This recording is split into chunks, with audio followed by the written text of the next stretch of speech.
tá? Não tinha pretensão de editar esse vídeo, mas assim que eu fiz essa coisa, acabou de gravar, então eu comecei de novo aqui outro vídeo, eu vou ter que editar depois. Tá, então eu fui para os Estados Unidos lá e comecei a estudar e tal.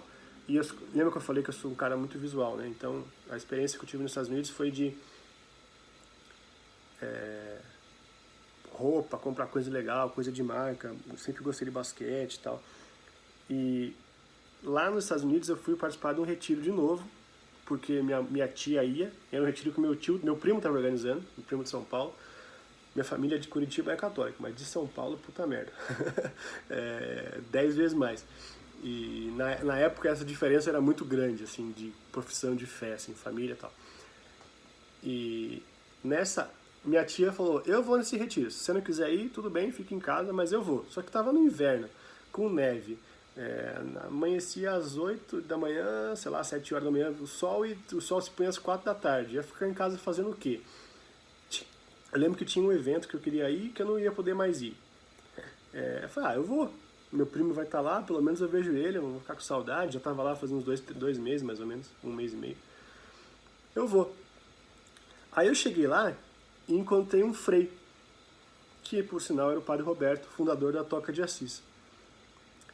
E eu tava todo, né, Estados Unidos, comprei uma jaqueta legal, um tênis legal, puta, roupa de marca.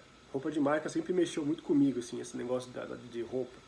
E ali eu vi aquele cara com uma jaqueta emprestada, um hábito franciscano rasgado, cabelo cortado daquela tigelinha e de chinelo e meia. Quando eu olhei para aquilo, foi um choque, assim. Tipo, foi um choque absurdo, tipo um soco na cara, assim. Eu falei, que porra é essa? Quem é esse cara? Aí, lembra que eu falei que sou muito visual? Aquilo me, tipo, explodiu na minha cabeça. Assim, como assim? Tem gente que vive com essa roupa? Tipo, eu sempre ia na igreja católica, olhava aquelas imagens na parede, olhava aqueles, né? São Francisco, Santa Clara, São José, eu falava, legal. Só que eu sempre olhei para isso como uma lenda. E não olhei como alguém que vivia daquele jeito. Eu já tinha cruzado com um monte de freira na rua, mas eu nunca enxerguei ela. Eu tinha cruzado com padre, mas eu nunca enxerguei, eu nunca vi de verdade, tá? Aquilo. E sempre passou. É igual quando você passa na rua e tem um monte de gari. Quantos garis você vê por dia? Se você não olhar, não quiser olhar, você não vai enxergar. Então, se você não, né, quando está comprando carro, a nossa percepção, vou comprar um Corsa, o Corsa agora entregou a idade, né? Vou comprar um HR-V. Porra, você só vê esse carro na rua. Então a tua percepção se volta para aquilo. Quando eu nunca tinha reparado em freio, nunca tinha reparado em freira. E aí de repente chegou aquele cara, menos 18 graus, o cara com uma jaqueta emprestada, um chinelo em meia e aquele hábito furado. Eu falei, porra, que é isso, né? E aí foi um retiro, ele falou, né, com uma doçura e ao mesmo tempo com uma radicalidade que eu nunca tinha ouvido falar. Nunca. Tipo, já tinha feito catequese, crisma, já tinha escutado um monte de coisa, tinha participado desse retiro, que eu já nem lembrava mais que tinha feito esse retiro. Fui para os Estados Unidos querendo ganhar dinheiro em dólar, ficar rico, né? Adolescente quer ficar rico, ficar com as meninas e, porra, nem sabia de nada da vida, né?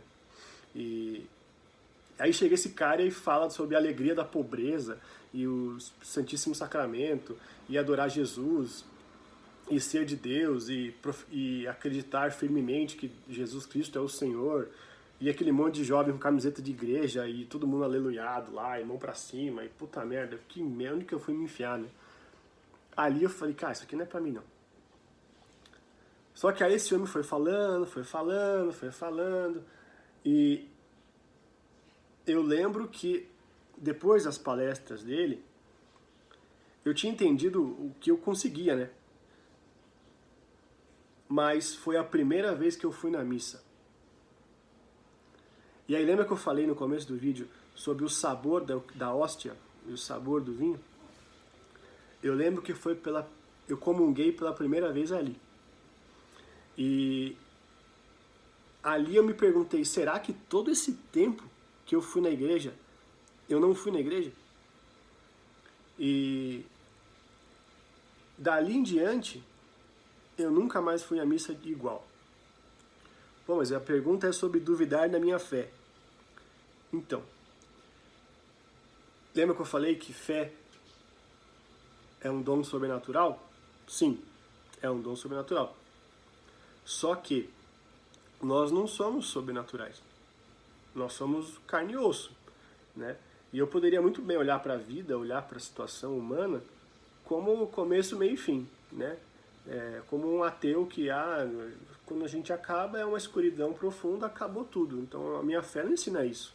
Mas eu acho que você olhar para a vida de maneira rasa, assim, nasceu, viveu, morreu, acabou. Isso é muito triste, isso é muito raso, isso aí é coisa de preguiçoso. Tipo, com todo respeito aos ateus, mas Deus não existe. Não existe o caramba. É muito fácil falar que Deus não existe, porque esse Deus que você está falando, mas Nietzsche era ateu, Nietzsche matou Deus.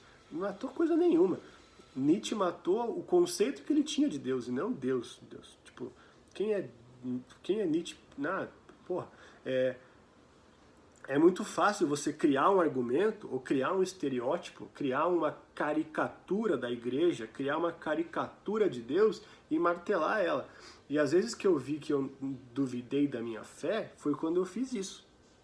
Quando eu criei uma imagem, ou com o meu intelecto eu olhei para aquele retrato, para essa experiência que eu tinha de fé, essa experiência que eu tinha de igreja, e aquilo eu duvidava.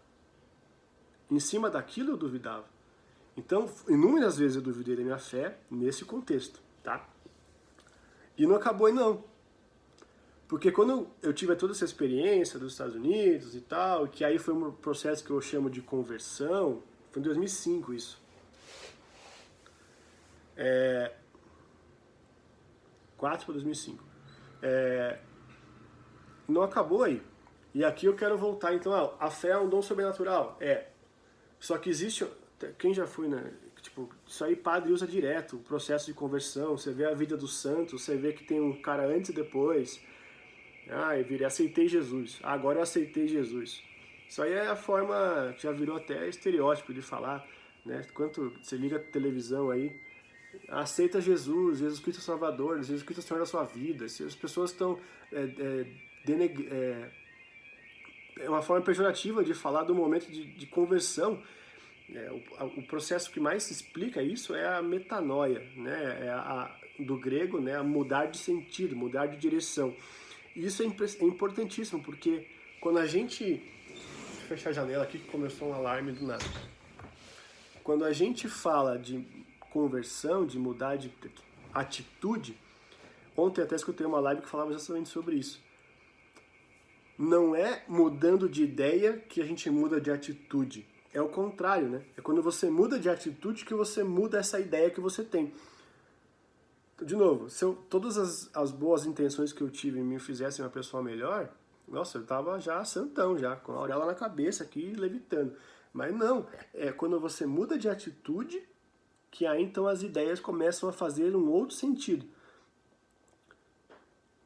Nesse retiro nos Estados Unidos, nesse momento, foi quando eu tive um clique, depois também rezando, foi a terceira vez que eu rezei no meu ensino médio, que eu falei, que foi quando depois desse retiro, depois desses momentos de oração e depois que comecei a participar de alguns encontros na igreja, que eu escutei uma palestra sobre uma passagem que falava: se quiser rezar, entra no teu quarto, fecha a porta e reza ao Senhor. E aí eu fiz isso. E ali, eu acabei de colocar nos stories, né, sobre aquele olhar de Jesus. Foi nesse momento onde tudo mudou. Porque ali eu rezei. E eu precisei estar em outro país, num momento de saudades da minha família. E estou até emocionado. Mas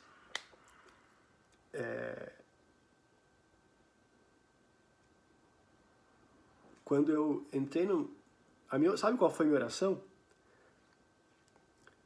Eu cresci a vida inteira com a minha mãe me dando bom dia de manhã, né? E se eu não se eu quando saísse de casa e fosse pro colégio e eu não tivesse dado bom dia pra minha mãe, tipo, ir lá no quarto dela, dar um beijo, né? Minha mãe é dorminhoca, tipo, meu sobrenome é Mansor. Tem uma piada na minha família que a galera é o mansono, de tanto que a gente gosta de dormir.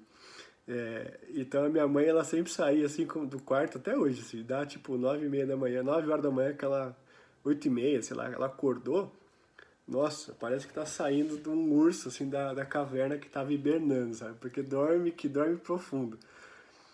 E se por acaso, meu pai já acorda cedo, mas minha mãe, se eu não tivesse dado bom dia pra ela, chegava meio-dia no colégio, quando ela ia me buscar, ela já me dava uma puta bronca, assim, tipo, e aí, não deu bom dia pra tua mãe hoje?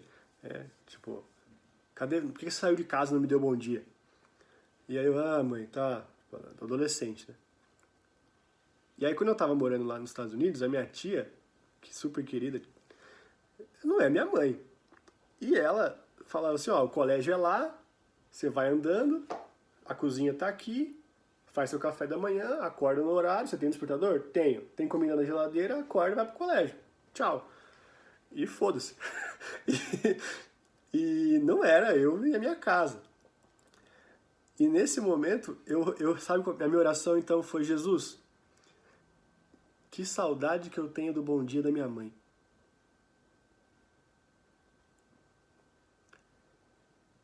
E eu tinha feito, a minha oração foi assim: então Jesus, estou aqui no meu quarto, tem uma passagem que me falaram que, eu estava de joelho na minha cama, ajoelhado assim, com o cotovelo na cama, e aí eu falei: então Jesus, me falaram que, né, tô aqui já, fiz esse retiro, fui naquela missa, foi bonito, comunguei, foi bonito, foi gostoso, deu um quentinho aqui no coração. E aí depois eu falei assim, você tem que rezar, você tem que ter uma vida de oração, você tem que, pra ser católico, tem que rezar. E eu, tá, tem que rezar. Aí eu fui pro meu quarto, fechei a porta. Então eu fiz, sabe o manual, assim, quando você for rezar, o que tem que fazer? Entra no teu quarto, fecha a porta e reza ao Senhor que escuta o que tá no seu coração. Eu fiz isso. E aí eu falei, Jesus, que saudade que eu tenho do bom dia da minha mãe. E dormi. No outro dia, quando eu acordei, fui lá, me vesti, coloquei a roupa, era inverno, isso era em Boston, nos Estados Unidos, tá? É frio pra cacete. Devia estar uns menos 10 graus lá fora. E neve, quem nunca viu neve, ela é bonitinha assim, mas é uma merda, porque ela vai acumulando nos cantos das ruas, assim, então passa aquele caminhão e vai jogando neve pro canto. E você não anda na rua de boa, você tem que andar numa trincheira, assim, né, um caminhozinho de neve. E eu andava todo dia pra ir pro colégio, cara. Todo dia eu ia pro colégio. Na neve. E as casas tudo fechado, aquele puta tempo feio, assim. Aí, nesse dia, depois, na outra manhã, eu passei pelo mesmo caminho. E do nada, saiu um senhor de roupão da casa dele e veio até o portão. E eu tava passando aqui, ó. E assim, uma fila de jovens, de adolescentes indo pro colégio, tá? Veio um jovem, um senhor, com uma canequinha na mão. E ele me falou: Good morning, son. Have a good day. Tipo, que quer dizer, bom dia, meu filho. Tenha um bom dia.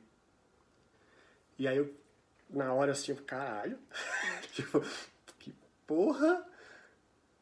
E aquele foi um dos melhores bons dias da minha vida. E quando eu lembro desse momento, acho que Deus, a revelação divina pra mim veio através de um bom dia. E ali eu falei assim, eu acho que eu rezei ontem.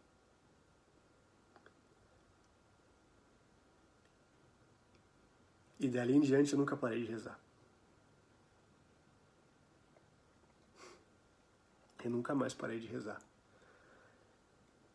Rezar, orar, fale, chame como você quiser. Isso mexeu. Aquele bom dia mudou a minha vida.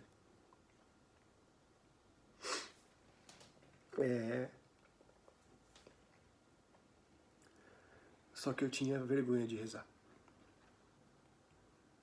Eu tinha vergonha. E aquele João Bruno que era aparência, que roupa bonita, de marca. De repente eu virei um adolescente com meu primo no grupo de oração e tudo mais, que eu só queria rezar. Eu só queria rezar. Porque Deus me ouviu. Deus me deu bom dia. E aquela oração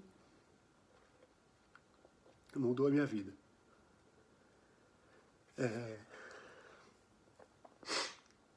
Enfim.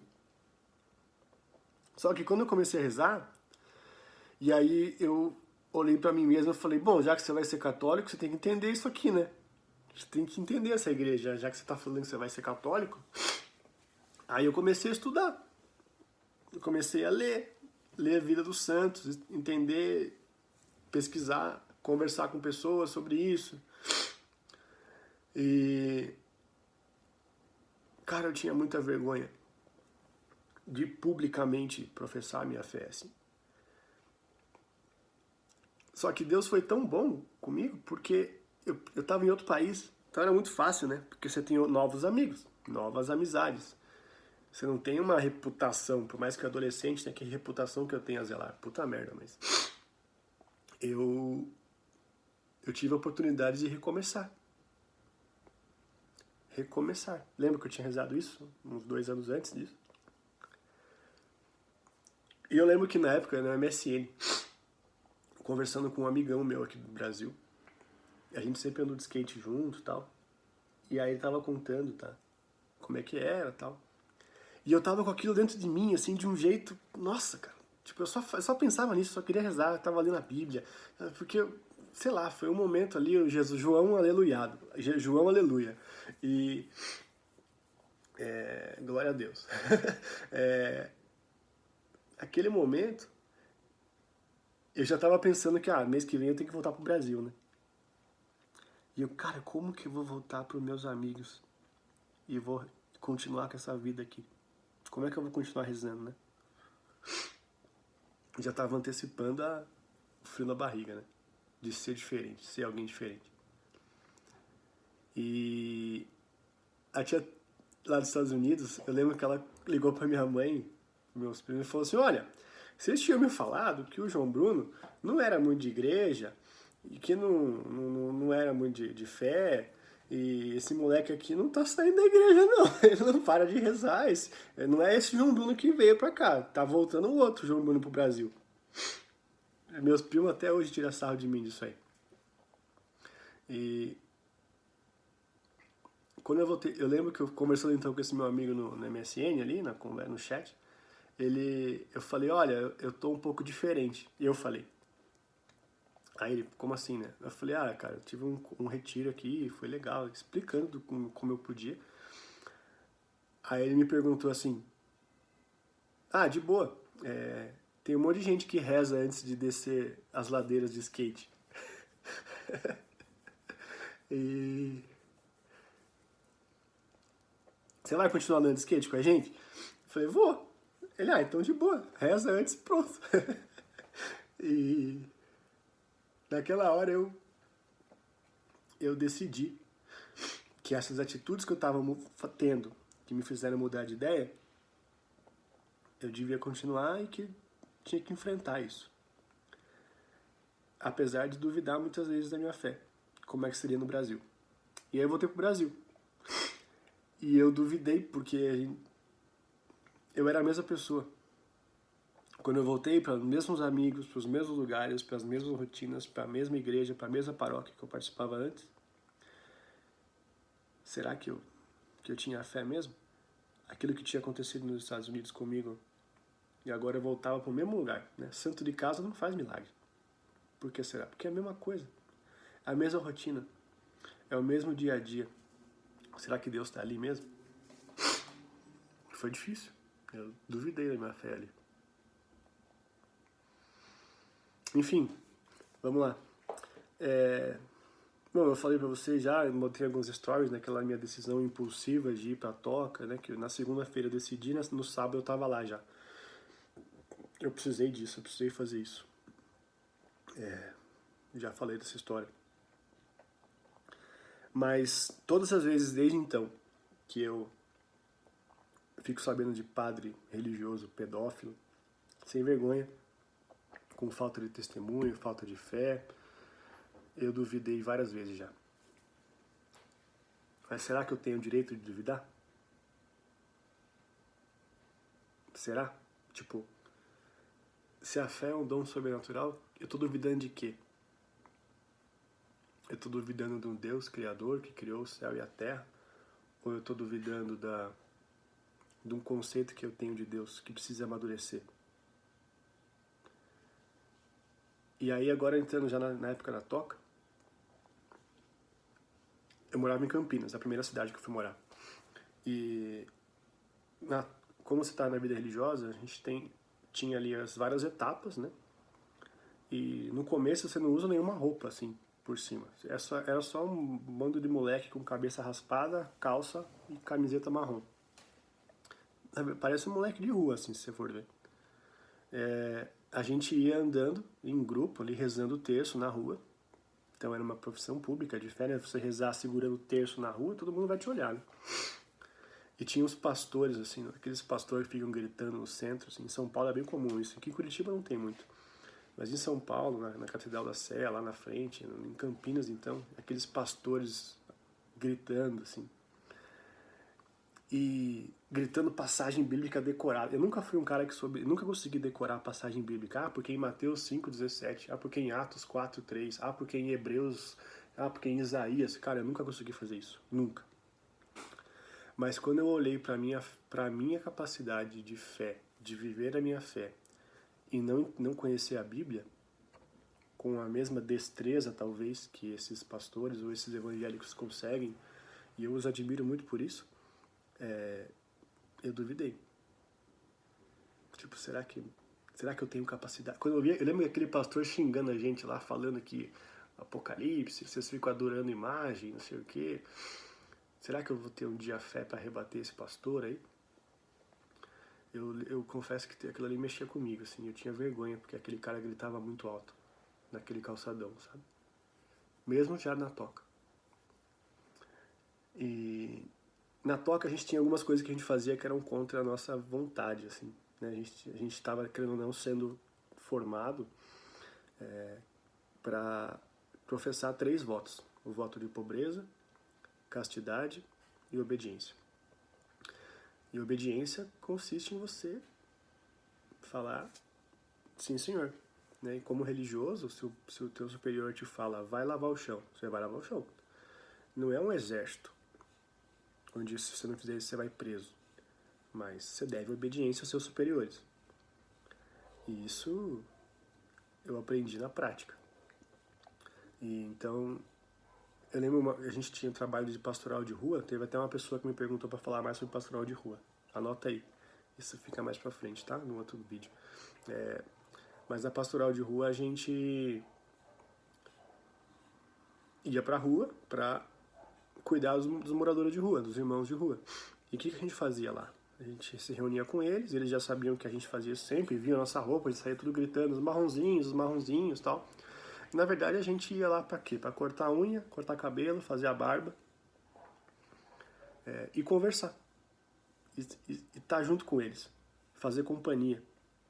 Porque ninguém quer conversar com o mendigo. Ninguém dá credibilidade. Ninguém fala de Deus pra esses caras.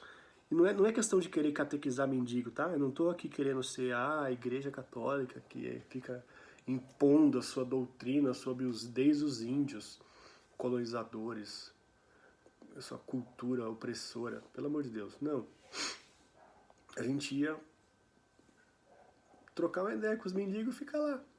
E aí levava uma garrafa de café, comprava um pacote de paçoca e dividia com eles. E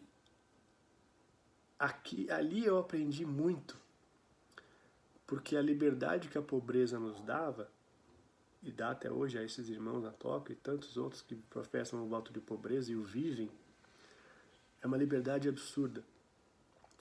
E nessas pastorais de rua, a gente tinha que mendigar às vezes, porque eu não tinha dinheiro mesmo. E aí eu tinha que... A gente estava ali com os irmãos, fazendo a barba e tal, e aí eu comecei a contar, quantos irmãos estão aqui? Ah, tem 4 religiosos e mais 30 mendigos, e esse povo não tem o que comer. E aí a gente, não, vamos continuar essa fila aqui de fazer a barba que eu vou atrás de almoço, fiquem aí na fila. E ir atrás de almoço era, a gente se reunia entre os religiosos e falava assim, ó, daqui a meia hora eu volto aqui nessa praça, tragam aí quantidade de comida que vocês quiserem trazer, se vocês ganharem das padarias, das coisas. Então a gente saía em restaurante, padaria, lanchonete, mendigando comida. Falava, olha, tudo bem, eu sou religioso e tal. Só que você fazer isso de camiseta marrom, camiseta e calça, cabeça raspada, é uma coisa. Você fazer isso de veste, de hábito religioso, é outra. O hábito, as pessoas te veem. Lembra que eu sou um cara de aparência, né? Um cara de visual.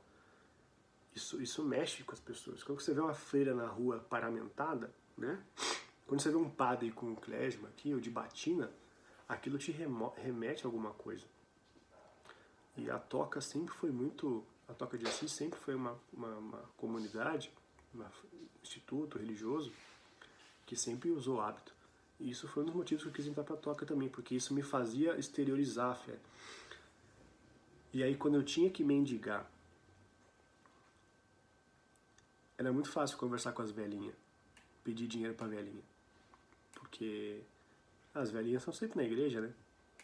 Agora, quando eu tinha que mendigar pros jovens da minha idade, que era aquela pessoa que estava comigo mês passado ali no ensino médio, a gente fazia festa, a gente fazia as coisas, e quando eu tinha que mendigar com pessoas da minha idade, sempre foi o mais difícil pra mim, porque argumentar que, então, eu sou religioso, e eu tô aqui querendo, você tem algum dinheiro pra me dar pra comprar almoço pra aquele monte de mendigo ali?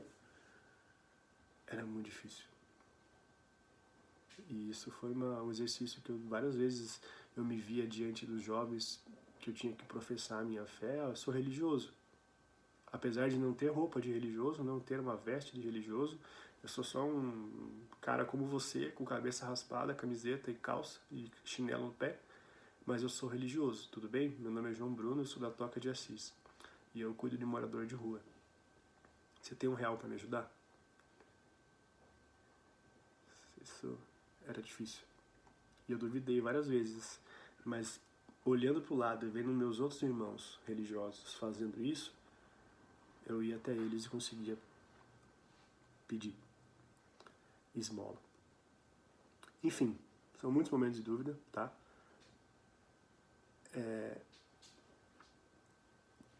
Só para já começar a tentar organizar melhor aqui, vou tentar resumir tudo em 5 momentos-chave, tá? Sobre as dúvidas da minha fé. Mas eu tô contando essas histórias para construir isso, porque não adianta nada eu chegar nesses momentos-chave que eu tenho hoje se vocês não soubessem o restante. Então, teve um outro momento, na época da pastoral de rua, a gente saía de manhã, ia pra rua, ficava com os irmãos lá e voltava no final do dia, no fim da tarde e tal. E assim, você sai de casa, vai pra rua e você não tem, pega aqui R$10 pra você andar de ônibus e ir lá pro centro. Não, tchau, vai lá, você tem que ir pro centro e participar da missa, você fica lá. E como é que você vai? Se vira, pede aí vai. Então a gente fazia isso.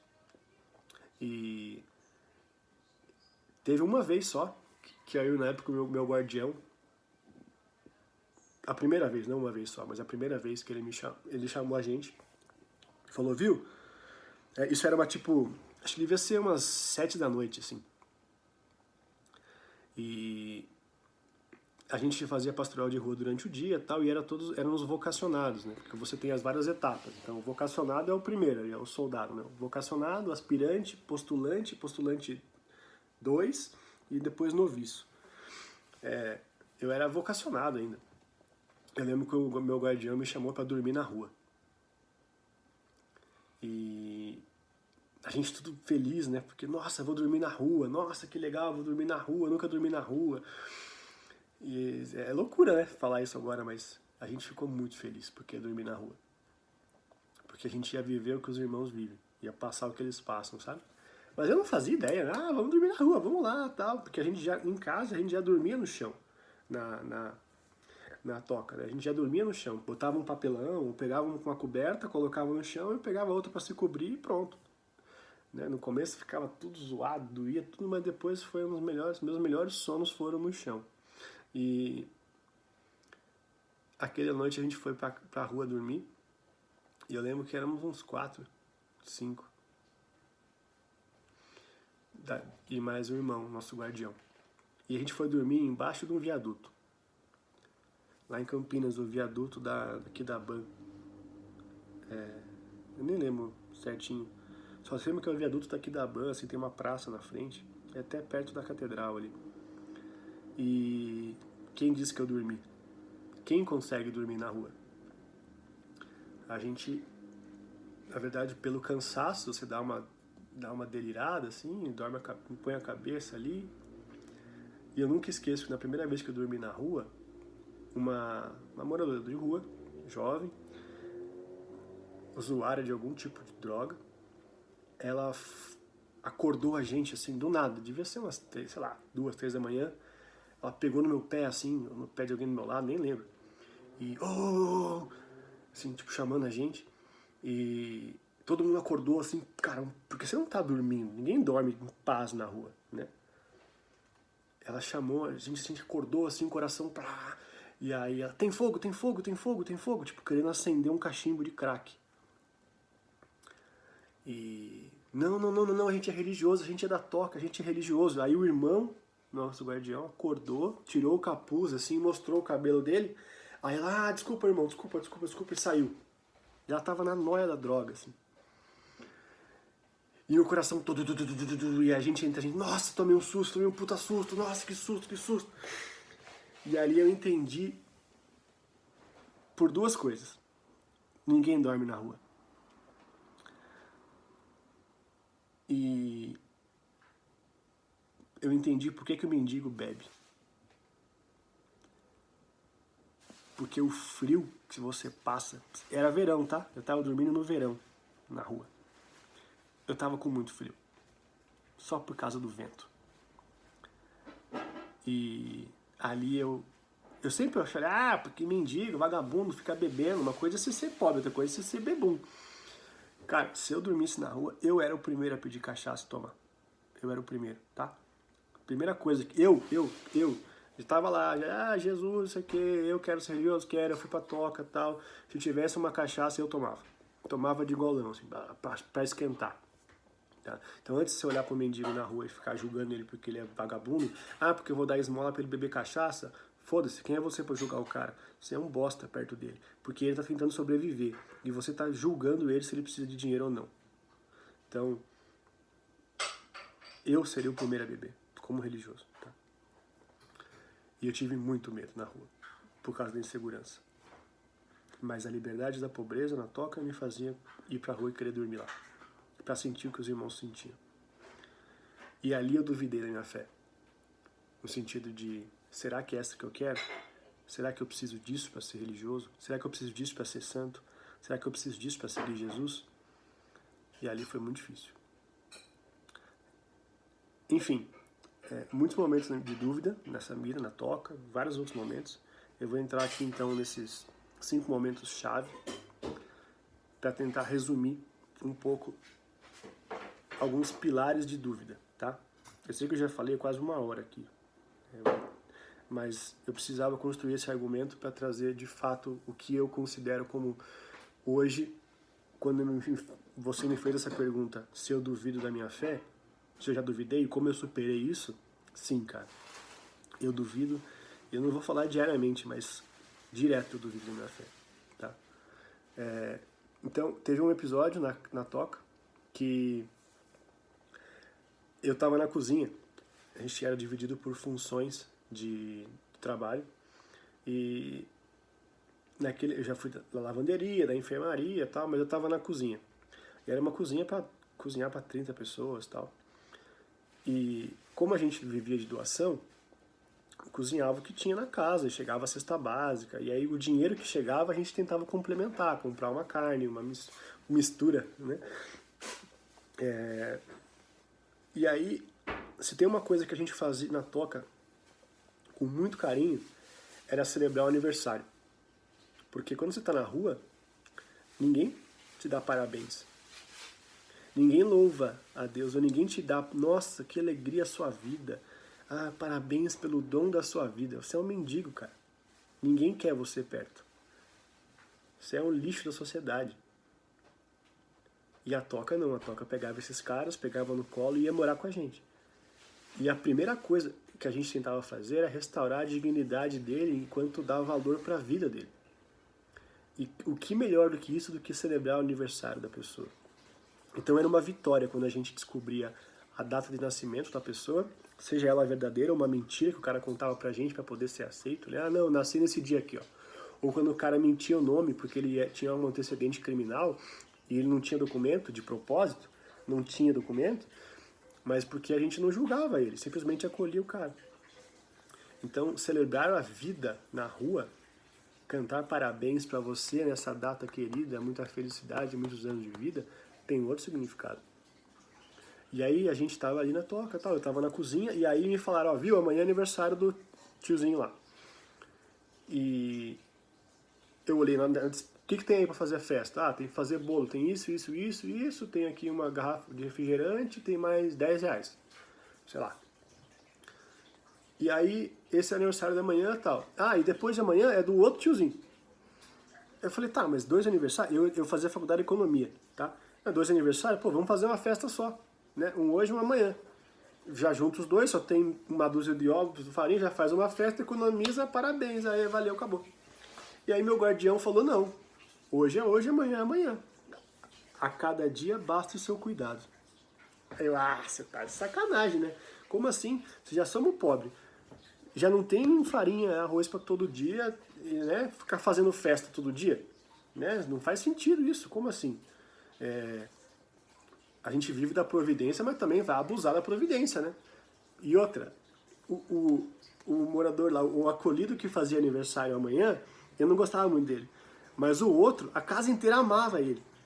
E eu, porra, como que eu vou fazer uma festa? O que eu tenho hoje para fazer a festa para esse primeiro amanhã, dá para fazer uma festinha. Mas se eu fizer a festa para ele, o outro que eu gosto mais, eu não vou ter o que fazer a festa para ele. E a gente tava ali todo dia rezando tal, pela providência na nossa casa, pedindo para São José a providência tal. E eu tava na cozinha e falei, cara, como é que eu vou fazer esse aniversário desse bendito?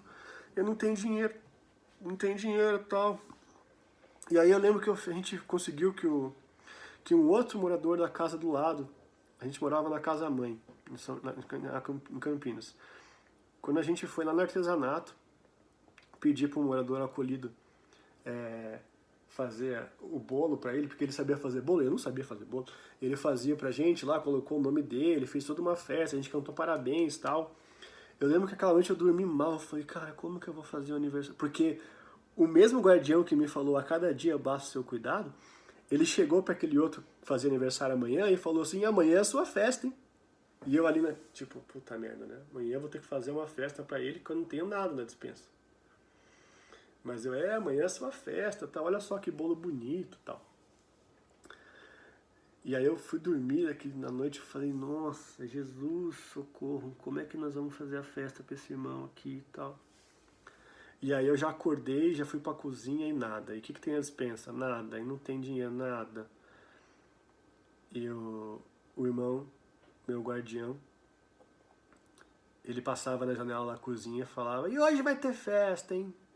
Hoje São José vai mandar uma festa pro não sei o quê. E hoje vai ter festa. E eu ali ouvindo aquilo como se fosse o meu gerente me cobrando a meta, sabe? Eu tinha que entregar a meta da semana, era 2 festas.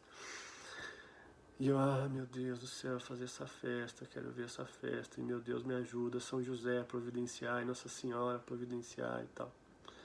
E aí a gente foi e tal. E aí, a gente sempre se revezava, ia na missa todos os dias. E a gente, então, eu tinha missa na Catedral de Campinas, era 6 horas da tarde. E a festa era sempre de noite, depois da missa, quando a gente voltasse da missa, né? Aí fomos pra missa e eu rezando o terço ali, minha Nossa Senhora, socorro, me ajuda, né? E aí todo mundo rezando pela providência, pela festa do irmãozinho e tal. E ele era o mais querido, cara, o irmão era muito querido, era muito querido. Todo mundo queria festejar com ele, então. E aí fomos pra missa, e eu na missa inteira, essa festa, Jesus, essa festa e tal. E aí, eu nunca esqueço disso, cara. Quando eu cheguei na casa, tinha a casa-mãe, quem conhece lá, tem um portão assim que você abre, que dá uma descida da garagem, e o refeitório era lá bem no fundo, era uma garagem, umas mesas improvisadas, assim. Quando eu abri aquele portão, tinha uma mesa de festa, bolo, brigadeiro, coxinha, cajuzinho. Cara, não era uma festinha, cara, era um banquete, risoles, quibinhas, assim. 2, 3 tipos de bolo. Tinha freio de outras casas que eu que foram ali pra festa dele. E eu cheguei assim, tipo, o que é isso, né? Como assim? Quem pagou por isso? Aí um religioso passou e falou, não, passou um carro aí, falou que ia fazer uma festa hoje, mas aí cancelaram, eles não tinham o que fazer, ia jogar fora, vieram deixar aqui. Aí naquela hora eu entendi como Deus cuida dos pobres, como Deus ama os pobres, como Deus cuida dele. E ali eu duvidei muito. E até hoje, cara, até hoje como empreendedor, com minha vida e tal, quantas vezes eu me deparo com situações onde eu não tenho controle de tudo. Eu não tenho controle de tudo. Eu não tenho controle sobre a situação macroeconômica da vida, eu não tenho controle disso.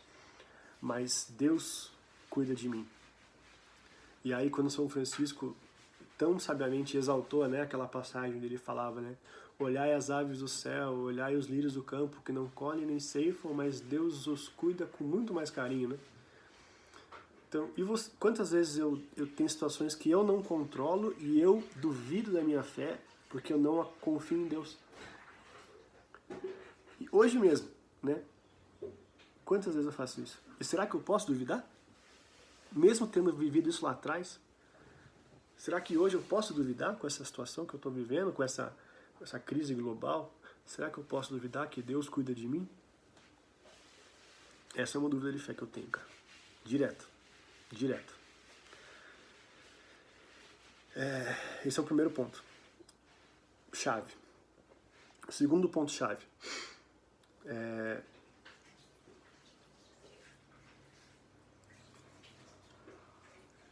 Quando eu estava na toca, logo no começo, foi muito difícil. Eu já falei pra vocês que eu saí na segunda e sábado eu tava lá.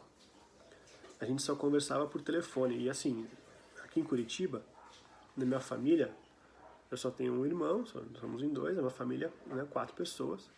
E o resto tá tudo em São Paulo. E sair 1/4 da família, 25%, né, faz muita falta em casa. E me dói muito saber que o quanto esse momento machucou mesmo a minha família e tudo mais, por eu ter saído de casa. E teve algumas vezes que eu ligando pra casa pra conversar e tal, a minha família reagiu de um jeito que não era fácil, né? Minha mãe, meus pais, meu pai, meu irmão, me doía muito saber o quanto eu os amo e o quanto essa decisão estava machucando eles. E eu nunca esqueço quando uma vez a minha mãe me ligou e ela falou assim: mãe, você tá vendo esse vídeo aí? Eu não tô falando isso pra te machucar de forma alguma, mas essas suas palavras me fizeram olhar pra Deus de um jeito diferente. E eu sei o quanto Deus usou esses momentos para nos aproximar dele e te aproximar de mim também, minha mãe querida. Mas esse momento me marcou muito quando eu estava lembrando isso ontem. Quando minha mãe me ligou e falou assim: será que esse Deus que você segue aí quer isso para nossa família? Que Deus é esse que separa a mãe de um filho?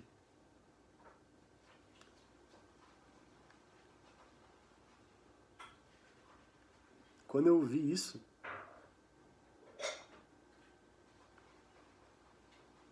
cara, foi tipo uma punhalada, assim. Uma punhalada no meu peito, assim, sabe? Que Deus é esse que separa a mãe de um filho? Que Deus é esse que separa dois irmãos? Você não vai ver teu irmão crescer. E se eu já não tivesse pensado nisso infinitas vezes quando eu optei em sair, optei em vir pra toca, ouvir aquilo da sua mãe no telefone, obrigado, mãe, por ter falado isso pra mim. Muito obrigado. Porque eu lembro de rezar, eu lembro de acordar de madrugada, rezar o terço desesperado, assim, pedindo para que Deus confortasse a minha família, que Deus preenchesse esse buraco, sabe, essa lacuna que eu estava deixando, porque que Deus é esse? E eu rezava, Jesus, se é isso mesmo que você quer de mim, dá um jeito, porque essa decisão aqui tá me machucando, tá doendo, tá aqui, tá doendo muito, tá aqui. Mas se eu tinha fé, se eu acreditava naquilo, Deus ia ter que dar seus pulos. E ali eu duvidava, cara. Eu falava, meu Deus, será que um dia essa dor vai passar? Será que um dia a minha família vai acostumar? A família nunca acostuma. A família nunca acostuma com o filho que sai de casa para fazer isso. Muito mais para saber que ele vai dormir embaixo de ponte, vai cuidar de mendigo, vai viver de doação. Falar que a mãe acostuma, eu acho que você está subestimando o amor de uma mãe e o carinho, né? Se a mesma mãe que falava para eu dar bom dia todo dia, a mesma mãe que me falava, leva a blusa que você tem rinite, tem asma. Me ligar e falar isso, cara, ali eu duvidei. Ali eu duvidei forte, sabe? Imagina você que é pai, que é mãe e tal, e teu filho fala assim, eu vou ser padre, vou ser religioso. E é tão bonitinho quando você vê lá aquelas organizações, né, aquelas casas bonitas, e aí você olha pro Vaticano e vê tudo lá dourado e tal. Agora vai falar pra ele lá pra rua, lá, cuidar de mendigo. Vai lá falar pra ele que ele vai ter que o carisma que ele escolheu é franciscano. Ou o carisma que ele escolheu vai além. Ou isso é fogo, porque quando a gente faz isso, a gente acha que a igreja aqui, a minha paróquia aqui vai acolher meus pais. Olha só, eles são os pais de um vocacionado, eles são os pais de um religioso. É uma merda. Porque as pessoas, será que elas têm fé? Elas vinham pra minha mãe perguntar assim, viu, será que ele não é gay? Viu, será que ele não foi algum trauma seu aí, alguma coisa que você falou em casa que fez ele tomar essa decisão? As pessoas, elas não têm fé. Lembra que eu falei que a mesma coisa que me fez perguntar, será que eu tenho fé? Será que eu tô... o que eu tô duvidando é de fato Deus? Ou é algo que eu criei? As pessoas que estão na igreja, hoje, na paróquia, na sua comunidade, etc., será que eles estão rezando pelas vocações e acreditam que Deus chama? Porque vocação na casa dos outros é lindo. Mas quando entra na tua casa, se o teu filho te pedir para ir seguir Jesus, você vai amar ele igual? Será que Jesus vai te dar essa oportunidade de ser mãe de um padre? Ou ser mãe de uma freira? Ou ser irmão de uma freira e de irmão? O apoio da família nessas horas, meu amigo, não tem preço. Não tem preço. E para você que deixa a tua casa, meu irmão, eu sei a dor que você passou. E eu sei quanto dói isso. Muito obrigado. Muito obrigado por isso. Porque a igreja é feita de gente, como dizia Jesus no Evangelho. Se você amar mais a sua mãe e seu pai, né?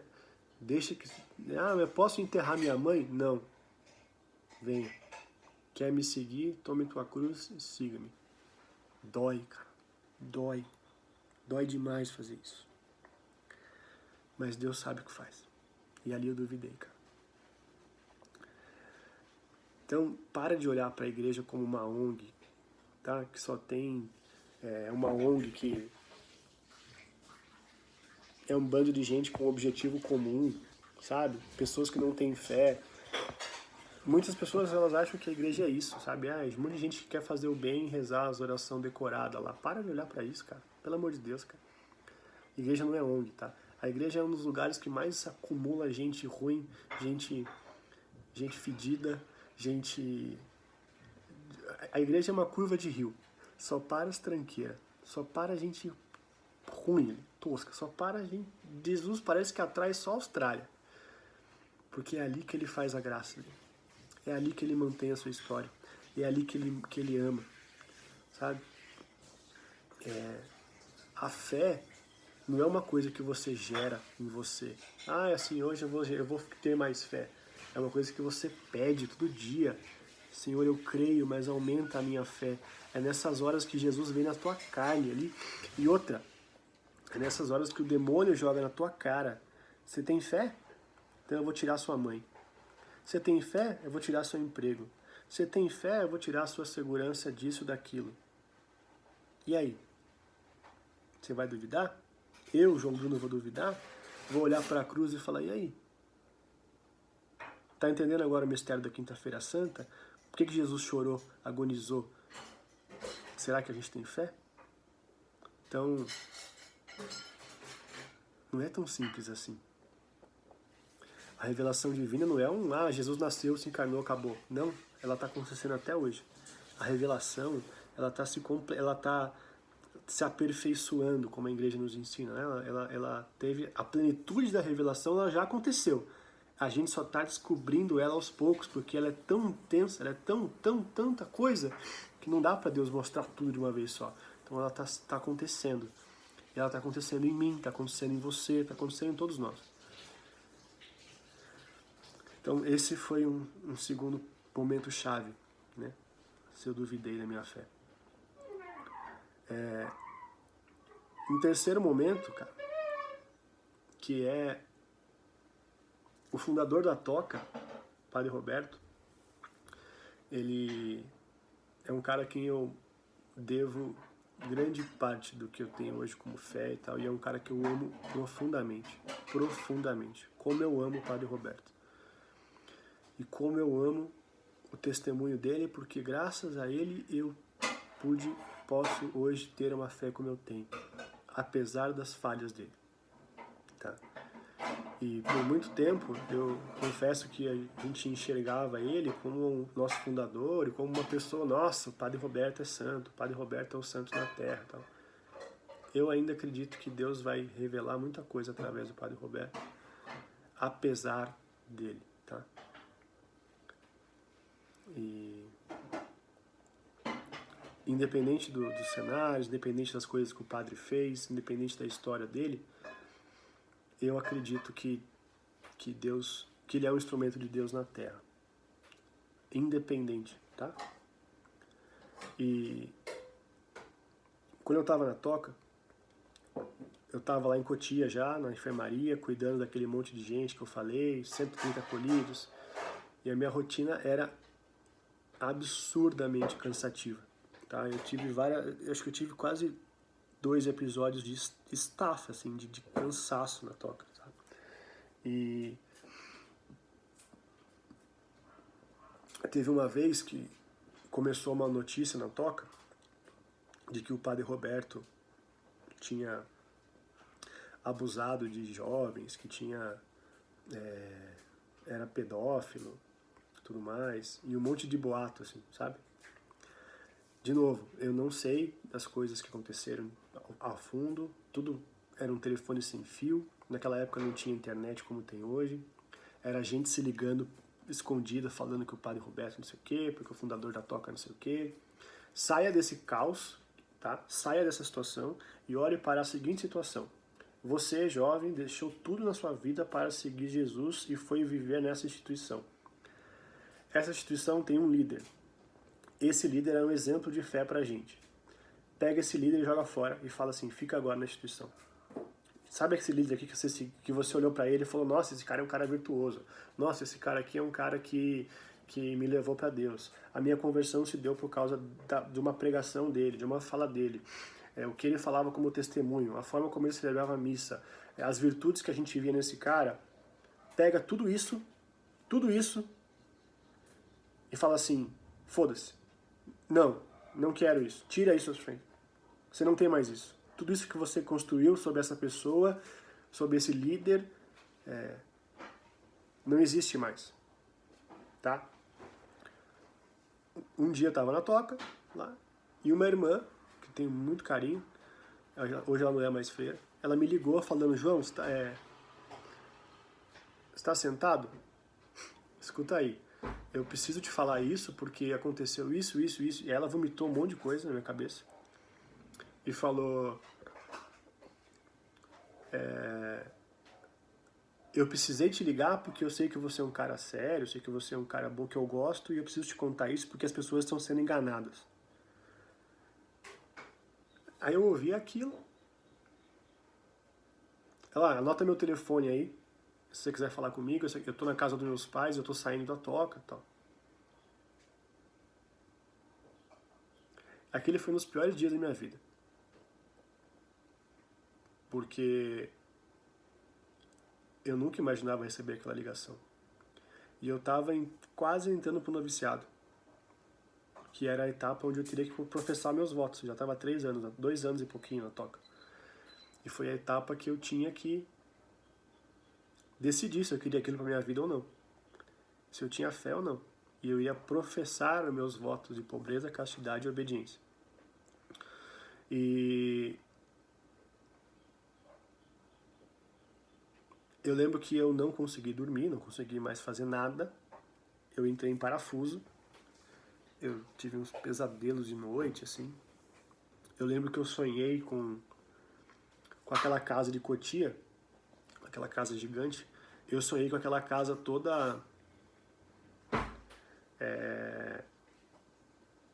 abandonada, assim, tudo sujo, os irmãos tudo morrendo nas camas, sujeira. Eu lembro que eu sonhei com isso. E no outro dia eu saí da cama, né? Fui trabalhar.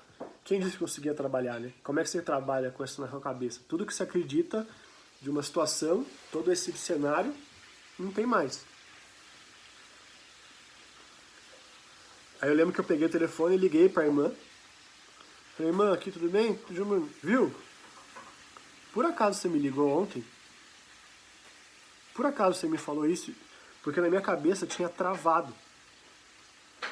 E ela assim, João, eu te liguei, eu falei isso, e é isso mesmo.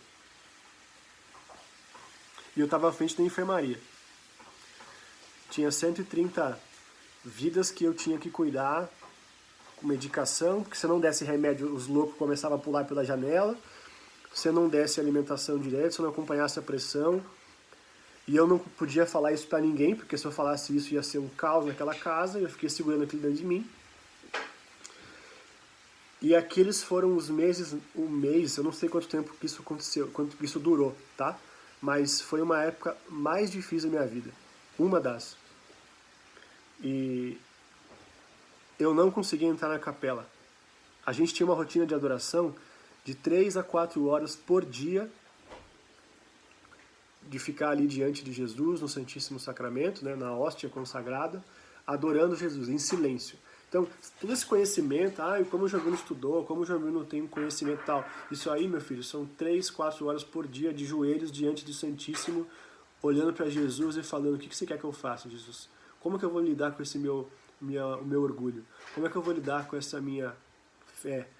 Será que eu tenho fé? Não tenho fé? Imagina você passar 3 horas por dia, por 3 anos, no mínimo 3 horas por dia, tá? Por 3 anos, olhando para Deus e perguntando se você tem fé, se você acredita nele, e revisitando todos os pontos da sua vida diante de Deus.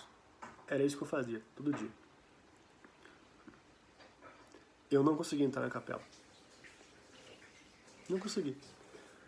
E isso que a gente tinha uma escala, tá? Uma escala na parede, pregada assim, ó, 24 horas por dia vai ter gente na capela. E a gente se revezava todos os dias, 3 horas por dia.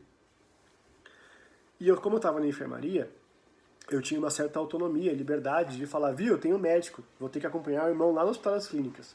E tchau, ia pra rua. E assim, alguém me cobre lá. E aí, lógico, sabonetei, né? Viu, eu tenho que ir pro médico, viu, eu tenho que ir pro hospital. E começava, não ia pra capela. Eu não conseguia rezar, tá? Não conseguia rezar. Isso depois de 2005, isso deve ter acontecido em 2010. 5 anos. Eu não conseguia rezar. a minha única oração, a minha única frase, eu ia pra missa, ainda assim eu ia pra missa. Comungava Jesus.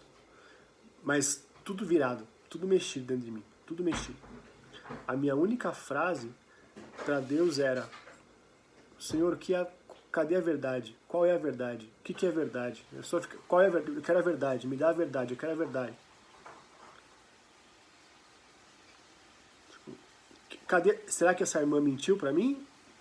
A casa aqui é a mesma, tá cheio de pobre, tá cheio de religioso aqui, a providência continua acontecendo, mas será que isso aqui é verdade? E eu fiquei assim. E aí, essa era a segunda casa da toca que eu morava, já tinham passado alguns guardiões ali, alguns superiores, né, da casa. E nessa época, o meu primeiro guardião, aquele que foi dormir comigo na rua, que eu contei essa história lá atrás por isso, esse é um cara que eu admiro até hoje, eu devo muito da minha vivência a ele. Eu liguei pra ele era um provincial já, ele era um responsável por um regional, então ele já não estava mais morando numa casa, ele era itinerante.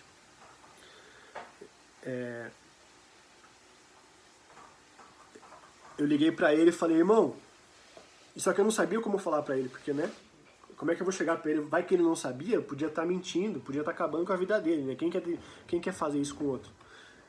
Aí eu liguei pra ele e falei: cara, me ligaram aqui, me falaram umas coisas do padre, e aí ele: João, tô indo aí. Ele só falou assim: não precisa me falar mais nada, eu tô indo aí. Eu vou conversar com você pessoalmente. E eu: tá bom, quando é que você vem? Não, tô indo aí. E eu não sabia quando ele ia chegar, só que eu tinha que ficar ali esperando ele. E eu ficava 24 horas por dia na minha cabeça: Senhor, o que é a verdade? Senhor, qual a verdade? Será que tudo que eu fiz até hoje, tudo que eu professei de fé não existe mais, vai cair por terra e tal?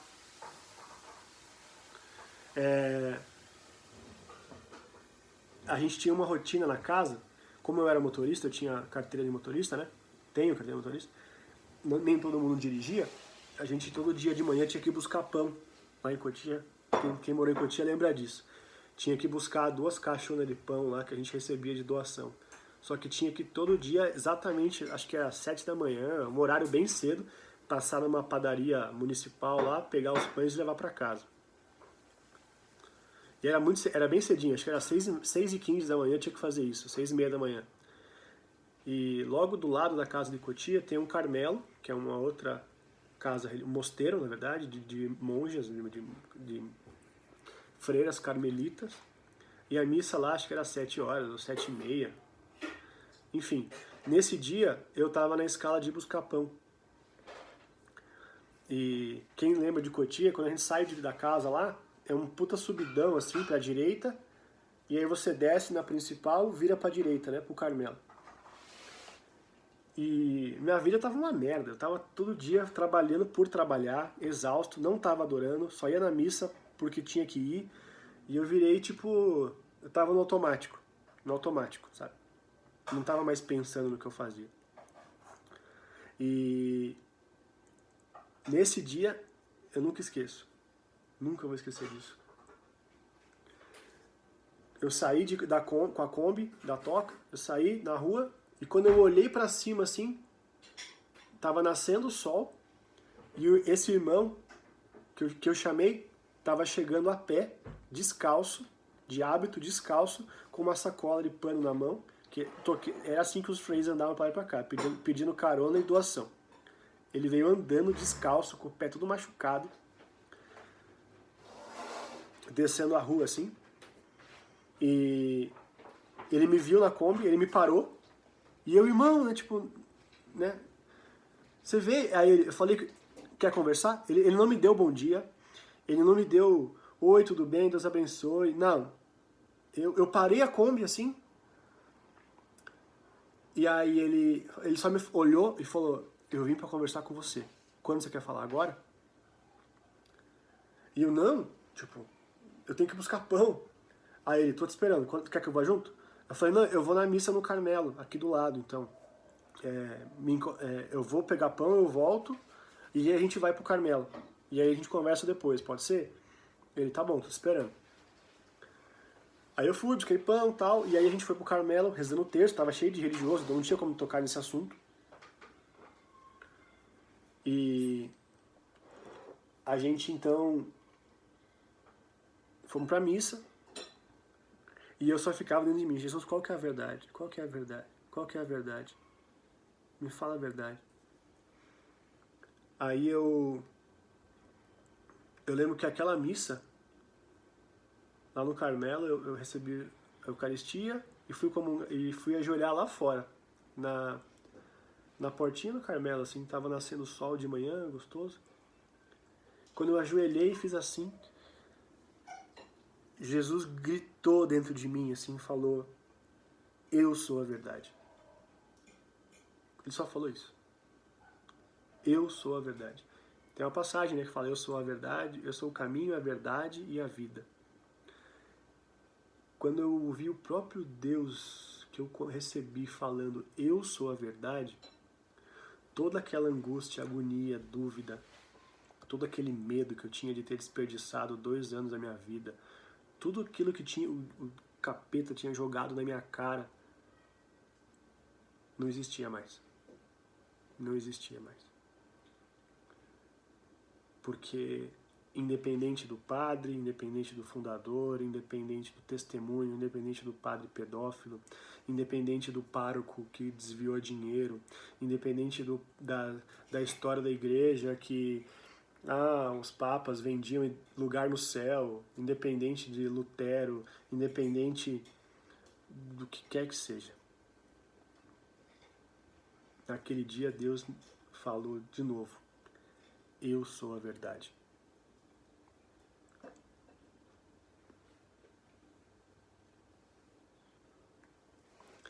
E eu tive uma paz tão grande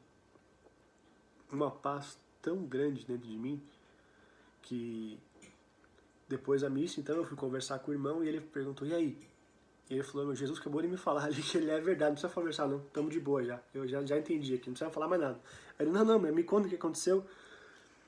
Aí eu conversei com ele, aí chorando, né, pra variar, chorando, me falando, olha, Jesus acabou de me falar, eu sou a verdade e tal. E aí o próprio irmão falou, nossa, eu também vim aqui, tô tendo que apagar incêndio em tudo que é lugar tal, mas ó, fica quieto, então, cada um tá reagindo de um jeito, a gente tem algumas denúncias, tem algumas situações que estão acontecendo, a gente nem sabe o que está acontecendo ainda, então nós vamos tentar apurar a verdade. E é uma das piores épocas da Toca, acho que até hoje.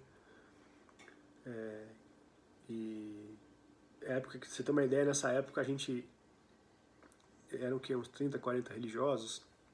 Teve dia que eu fui dormir, tinha 30 religiosos, sei lá, 25. E quando a gente acordou só tinha 22, porque tinha gente que ia embora durante a madrugada, assim, pegava as coisas e fugia. E aí eu olhava pros pobres na casa e falava, e aí, quem é que vai cuidar desse povo aqui? E eu acho que nessa época foi onde eu entendi que eu não estava seguindo homem nenhum, eu estava seguindo a Cristo. E aí eu lembrei de São Francisco quando... perguntaram para ele assim, e se o céu não existir? E se tudo que você está fazendo aí, e se não tiver céu? Aí São Francisco respondeu que ainda assim valeu a pena porque eu amei.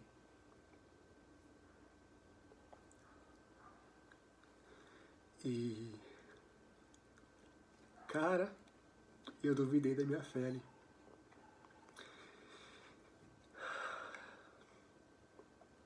E aí, respondendo a sua pergunta, o que me fez superar? Sabendo que o fundador daquela instituição, sabendo que o padre e tal podia ter abusado de alguém, se abusou ou não, não sei até hoje, tá? Não quero saber, cara. Se teve alguma vítima que tá me escutando agora, que foi abusado, perdão por falar isso e mexer isso com você, tá?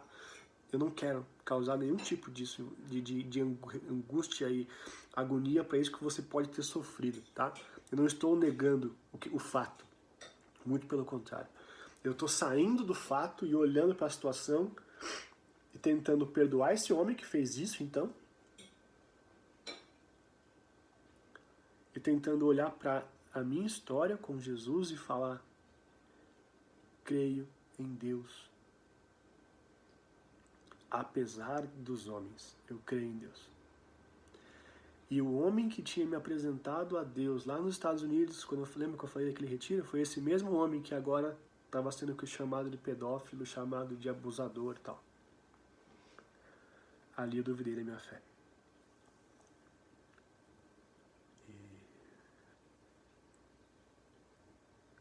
Cara, foi difícil aquele dia.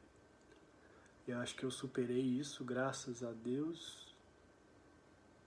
E aqui, graças ao dom da fé ser algo sobrenatural. E aí, lembra que eu falei as atitudes que moldam as ideias, e não é uma ideia que molda uma atitude? Nesse momento, não bastava eu chegar e falar: não, tudo bem, aqui eu sigo Jesus, eu não sigo o padre, eu sigo Jesus. E eu continuar tendo as atitudes de negar as atitudes. Não, eu simplesmente continuei.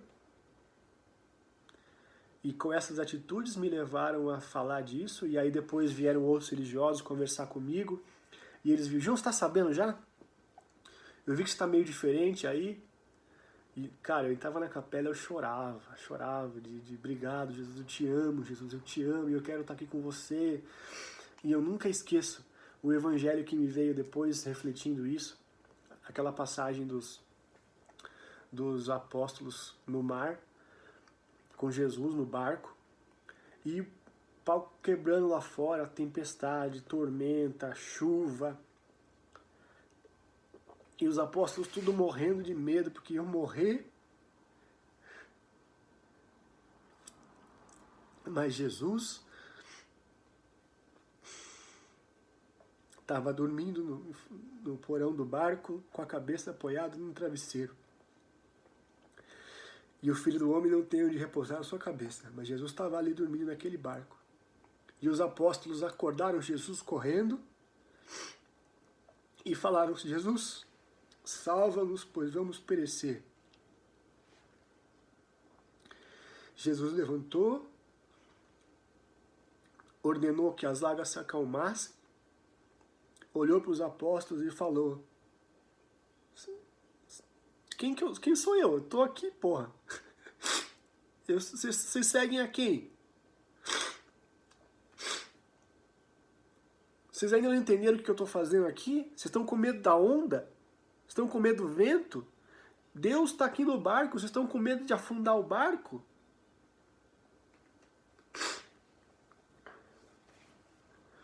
E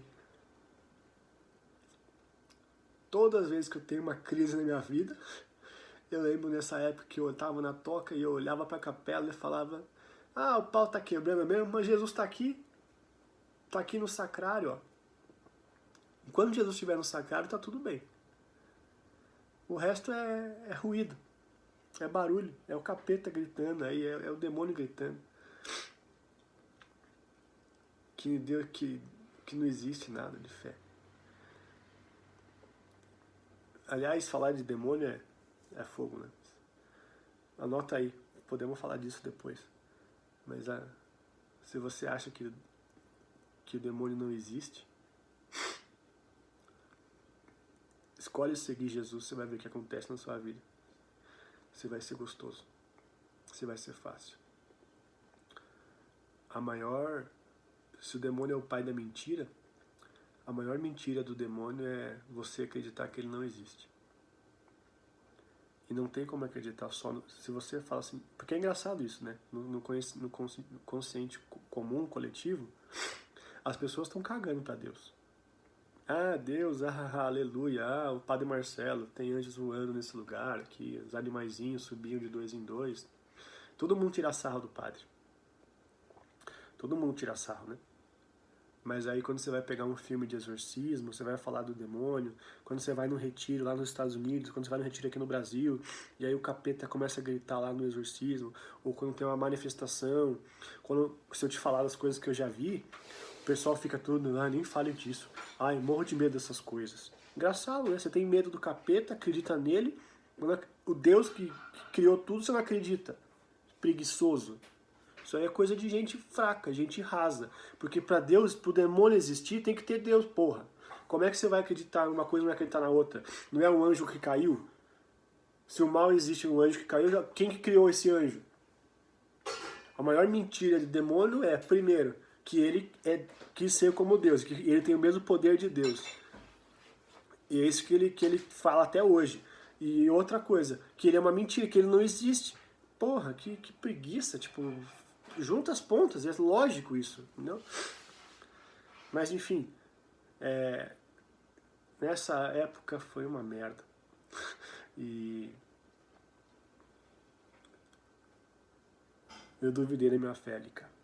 E eu segui em diante com atitudes que me aproximavam de Deus do mesmo jeito.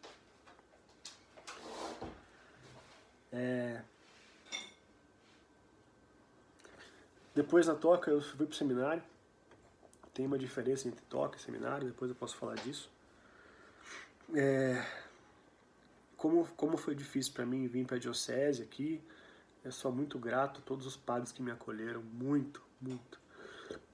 Tem muita gente santa, tem muita gente lutando todo dia para acertar, para fazer direito, para falar de Jesus com carinho, com zelo, sabe? Mas como foi difícil. E aí chegar no seminário, então, puta, não tinha mais a mesma vivência, o mesmo carisma. Foi duro, cara. Vários momentos no seminário onde essa diferença entre a vida religiosa, a diocese. Lembra que eu falei de voltar dos Estados Unidos e voltar para minha paróquia? Quando eu saí da toca, eu voltei para minha mesma paróquia. E aí cheguei ali, duvidei se eu ia conseguir continuar tendo fé. Por coisas bobas, não foi nenhum escândalo que me fez olhar. Eu já tinha passado por poucas e boas, mas o que me fez superar foram os meus amigos. Foi o grupo de jovens, foi aquelas velhinhas que vão para a igreja mesmo sem saber o que estão fazendo direito, parece, mas elas têm mais fé do que eu. Mas elas estão todo dia lá, de joelho, rezando. Eu sou um bosta perto delas. E foram meus amigos de caminhada, que muitos deles eu conheci lá em 2006, 2007, quando eu voltei dos Estados Unidos e começamos um grupo de jovens. Minha esposa hoje, que está comigo, que eu conheço ela desde essa época, foram essas pessoas que me ajudaram a continuar, a ter fé. Depois eu posso falar sobre... Me perguntaram já, na verdade, né? O que me fez entrar, mas o que me fez sair do seminário. Posso falar disso também, não tem problema não. Mas esse foi um outro momento que me fez duvidar da fé várias vezes. E aí foi onde eu entendi que a igreja não é um edifício, uma instituição. De novo, a igreja é um bando de gente tosca tentando acertar, tentando ser diferente, tentando fazer diferente. E isso me faz olhar para mim mesmo e me perguntar como é que eu estou contribuindo para isso. O que eu estou fazendo no meio disso tudo.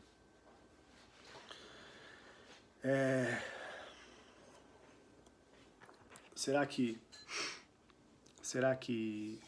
eu faço isso de fato ou não? De verdade? Quanto que eu estou acrescentando, né? Na história da igreja, na história das pessoas. Tá acabando, gente, tá? Vocês já foram quase 2 horas falando.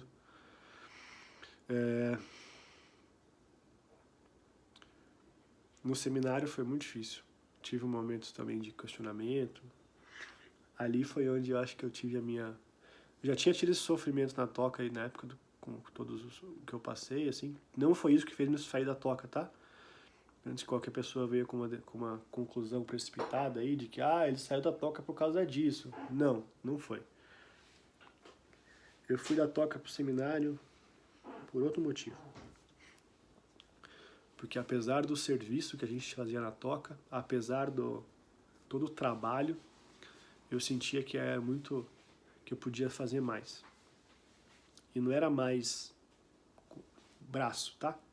Mas era mais aqui, ó. Aqui. Na toca a gente não estudava filosofia, teologia, não tinha uma formação, e eu sentia muita falta disso. Apesar de eu nunca até então na toca, eu nunca queria ter sido padre. Eu só queria seguir Jesus, amar Ele e adorar. E viver radicalmente o evangelho que eu vi os santos vivendo. Até então eu nunca queria ter sido padre. E aí eu olhei pro lado e vi o seminário. E eu falei com o meu diretor espiritual, ele falou, vai lá fazer uma experiência. E aí eu vim parar aqui no seminário. Graças a Deus, graças a bons padres que me abriram a porta e me acolheram apesar da minha história. E depois no seminário eu vivi intensamente. Aí eu confesso que no seminário eu realmente quis ser padre. Eu olhei para muitos padres e entendi muito ali na história deles. A história de cada um E apesar das suas faltas. Padre é gente como a gente. Tenho muitos amigos padres. Muitos amigos padres. Que eu vejo o Instagram deles, eu vejo o Facebook, eu cruzo com eles na rua. E eu sei como é que é estar do outro lado. Nunca fui padre, mas como estar do outro lado enquanto não ter a responsabilidade de um leigo, né? Não é fácil, não. Não é fácil. Mas também é uma decisão, é uma vocação como qualquer outra. Como casado, você é julgado porque a vida do solteiro é melhor que a de casado. Como padre, você é julgado porque quem faz isso é louco,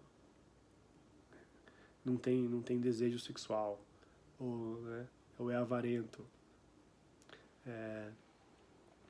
Uma vocação como qualquer outra. Vai ter cruz também como qualquer outra. Então, para mim, isso... Quando eu entendi que a igreja não é uma ONG, a igreja é um bando de gente tentando acertar. E aqui, quem teve na Jornada Mundial da Juventude no Rio de Janeiro e lembra da adoração ao Santíssimo que a gente teve em Copacabana, se você nunca viu essa imagem, coloca no Google aí, JMJ Rio de Janeiro. Vai ter umas imagens de 3 milhões de pessoas em Copacabana rezando a missa com o Papa. Eu acho que em Copacabana nunca teve tanta gente assim. Você pode comparar talvez com o Réveillon. Eu já tive várias vezes no Réveillon em Copacabana. E aquilo ali é um inferno, é um caos. E sabe o que mais me marcou na JMJ? Duas coisas. Primeira, desses 3 milhões de pessoas, eu não fiquei sabendo de uma briga entre... Né? Teve gente que foi lá querer quebrar a imagem, falar Nossa Senhora, umas feministas fizeram umas manifestações de uma maneira extremamente desrespeitosa. Ali teve confusão. Mas eu não fiquei sabendo de um assalto, não fiquei sabendo de ninguém que teve nada prejudicado. E teve também, o segundo momento que me fez olhar foi quando o Santo Padre estava lá diante do Santíssimo, o mesmo Jesus que eu adorei na toca por anos, que está em cada paróquia aqui, que está em cada igreja nossa católica, no sacrário tem um pedacinho de pão ali que não é pão. É o corpo de Cristo. E simplesmente é. Se você não acredita nisso ainda, pede para Jesus te ajudar a acreditar nisso, porque é. Eu sei que é. E aquele ostensório lindo, gigante assim, com uma hóstia gigante ali, e centenas de milhares de pessoas de joelho na praia, adorando a Deus, e você não escutava uma voz, um barulho que não fosse o barulho do mar. Quem mora na praia aí, quiser ir na praia agora lá, não tem ninguém, né? Você consegue escutar o barulho das ondas. É o mesmo barulho. Só que coloca 3 milhões de pessoas numa praia e tenta fazer a mesma coisa e mandar todo mundo ficar em silêncio. Ali eu pude provar o céu. Um pedacinho. Isso é uma coisa que me faz hoje olhar para momentos de dificuldade de fé e lembrar e falar que Deus é bom, eu que não presto. Enfim, o último ponto só que eu quero trazer, então, quanto dúvida de fé, já faz muito tempo que eu tô falando, desculpa por fazer um vídeo tão longo assim, mas eu não consigo falar disso sem sem dar um contexto e de fato tentar explicar as coisas, porque senão não ia fazer o menor sentido o que eu estou falando. Mas o meu último ponto é, hoje, na minha caminhada, no meu dia a dia, todas as vezes que eu me deparo com o meu diretor espiritual, quando eu olho para a minha responsabilidade enquanto católico cristão de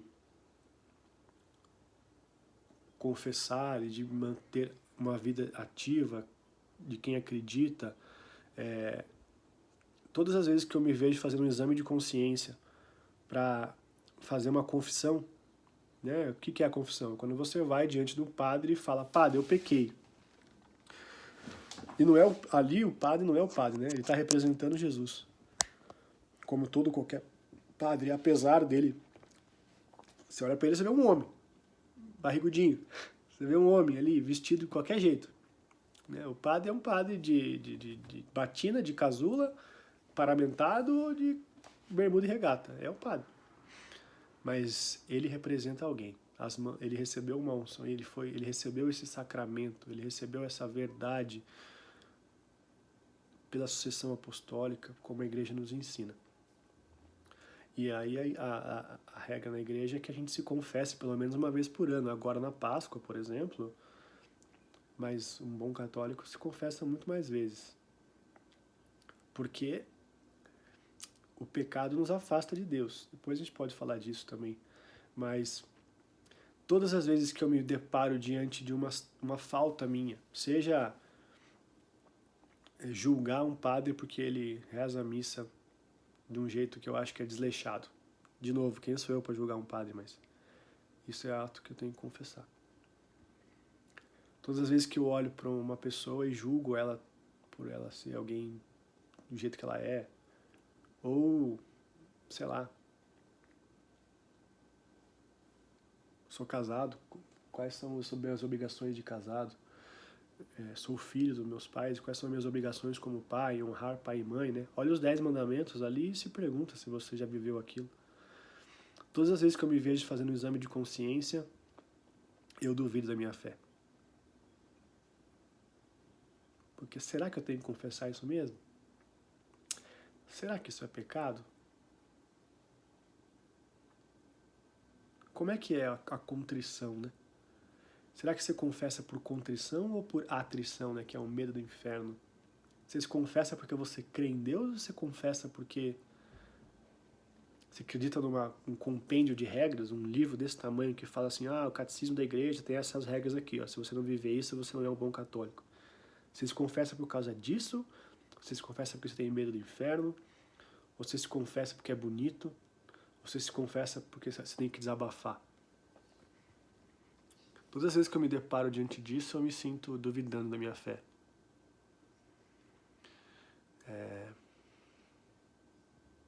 Mas se eu acredito que somos templos vivos do Espírito Santo, se é Cristo que vive em mim, se eu recebo a Jesus na Eucaristia, e se na Toca a gente tinha 3 santos, nossos patronos, né? Tinha São Francisco de Assis, São Pio de Pietrelcina e Santa Catarina de Sena. Desses 3 santos, o que eu menos tinha conhecimento, afinidade, estudar, mas era Santa Catarina de Sena. Depois entrou a Beata Alexandrina, mas essa eu conheço menos ainda. Mas São Francisco e São Pio eu conheço muito mais, já estudei, já li muitos escritos e tal. Mas se eu pudesse resumir esses santos assim, rapidinho, São Francisco de Assis ele nunca escreveu uma coisa. Ele não se preocupava com isso, ele era impulso.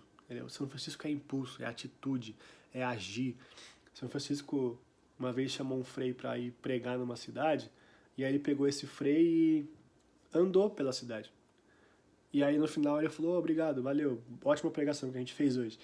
E aí o frei, como assim, pai Francisco? Como assim pregando? Não falamos uma palavra. Aí ele falou, não, mas só o ato da gente passar pela cidade com as nossas vestes, já estou aqui pregando o evangelho. Esse é São Francisco. São Francisco é atitude, é impulso. olhar para Deus e amar. A verdadeira medida do amor é amar sem medidas. Essa é uma frase de Francisco. E pega o mendigo e dá um beijo no mendigo, e dá um beijo no leproso, e aquilo que para mim era repulsa se tornou amor, se tornou cuidado. Por quê? Porque ele foi lá e não estava preocupado com doença, não estava preocupado com nada. O ano era 1200, ele foi lá, pegou o leproso no colo e beijou o leproso, porque eu tinha nojo, mas se Deus falou que está ali, eu quero estar ali. Esse é Francisco. Depois o Padre Pio. O Padre Pio Padre Pio dá até vergonha. São Padre Pio, São Pio de Pietrelcina. Tem filme dele na internet. É um frade, barrigudinho, que atendia a confissão, capuchinho. Quem mora aqui em Curitiba vê os capuchinhos ali nas Mercedes.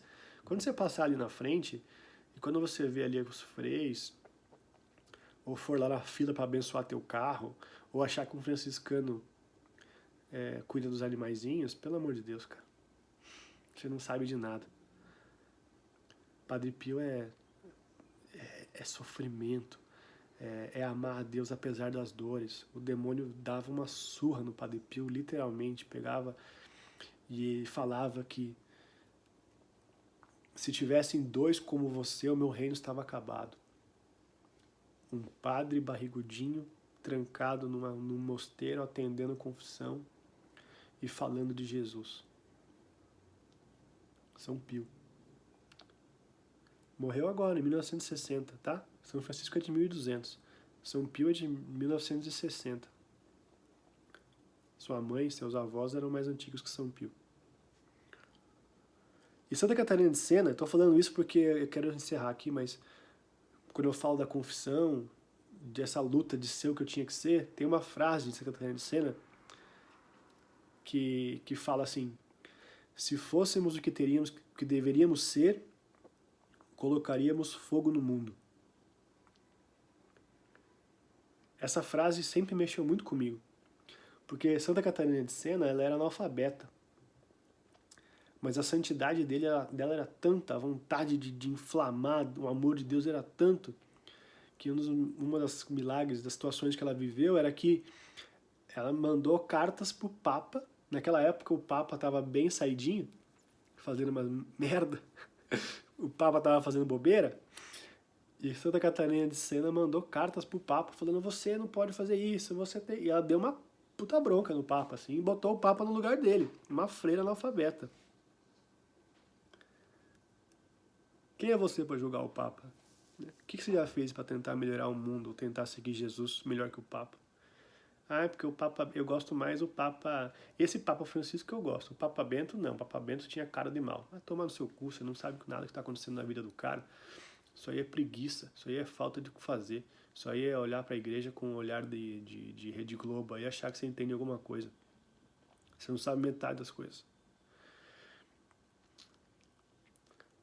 Preguiçoso. Isso aí é uma profissão de fé desrespeitosa. Da mesma forma que eu não posso olhar para o pastor de chapéu de cowboy e falar que ele é ladrão, porque seria muito fácil falar isso, apesar de todas as atitudes dele me apontarem isso, eu não posso julgá-lo. Agora é muito fácil olhar para um papa alemão e falar que ele é nazista. Ah, porque não sei o quê.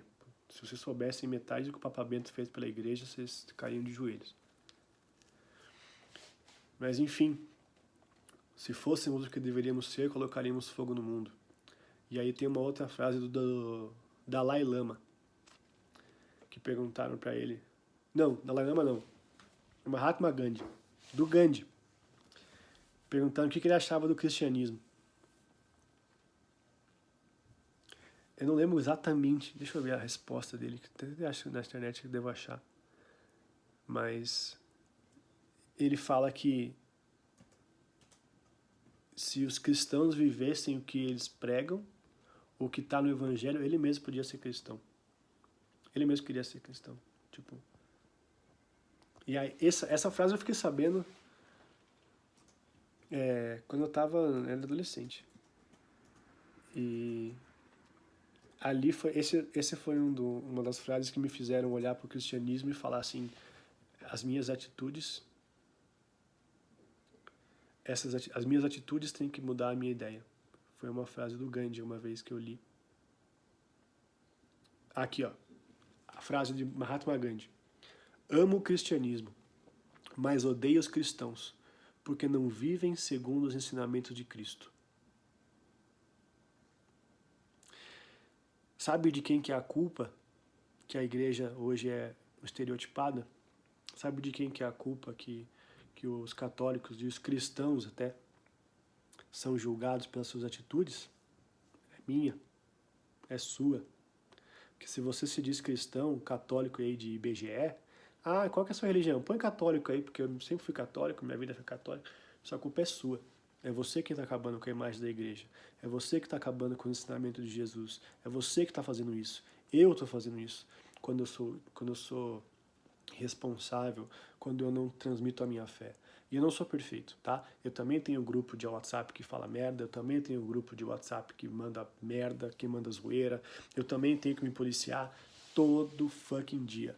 Todo fucking dia eu tenho que olhar para minha vida e querer ser melhor. Eu tenho que olhar para minha vida e tentar honrar o cristianismo. O cristianismo não é meu, a igreja não é minha.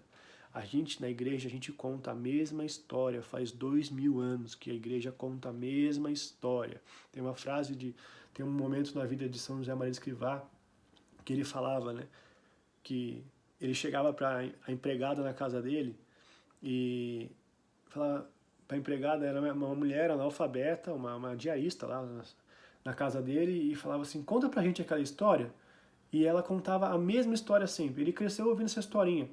Só que era a forma como ela contava era encantadora.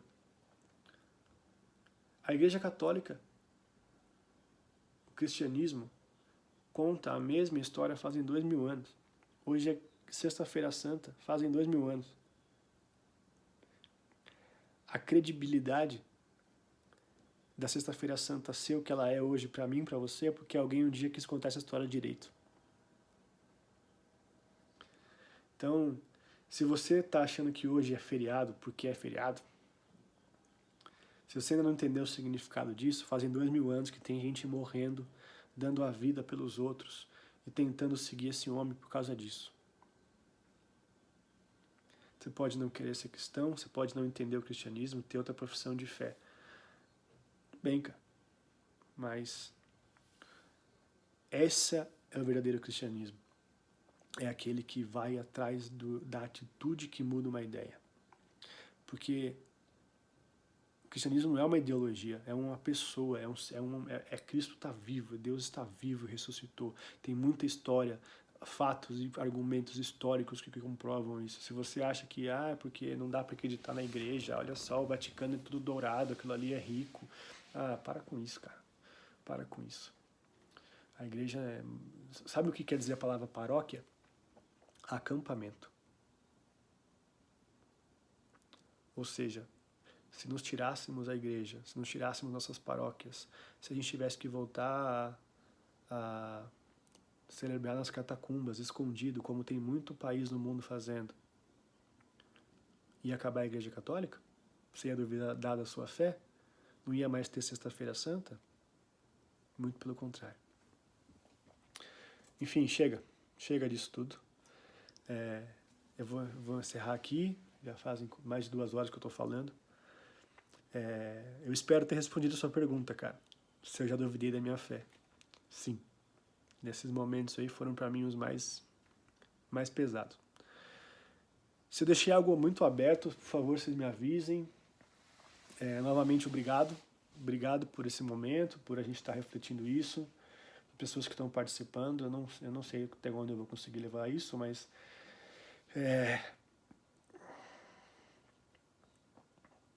cada um tem um caminho, né? Esse é o meu caminho, essa foi a minha caminhada. Essa história ela é minha, só minha, tá? Essa história não tem nada a ver com a sua. Qual que é a sua história com Deus? Qual que é a sua história? Você já parou para pensar nisso? Essa foi a pergunta que eu me fiz há muito tempo atrás, uns 15 anos atrás.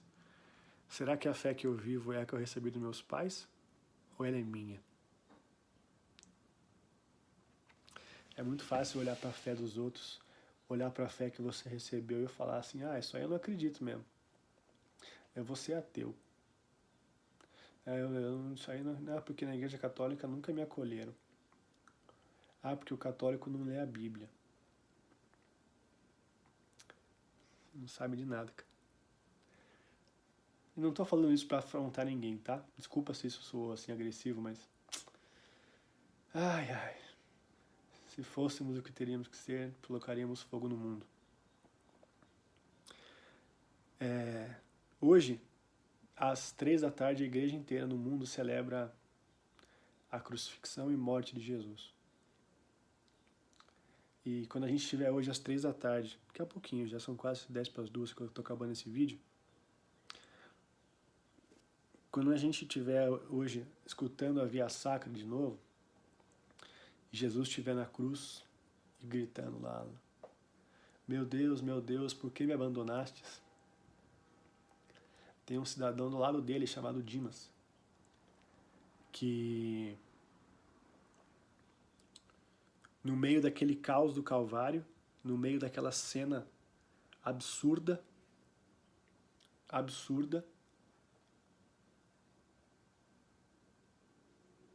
Dimas olha para Jesus e fala: Senhor, lembra-te de mim quando estiveres no paraíso.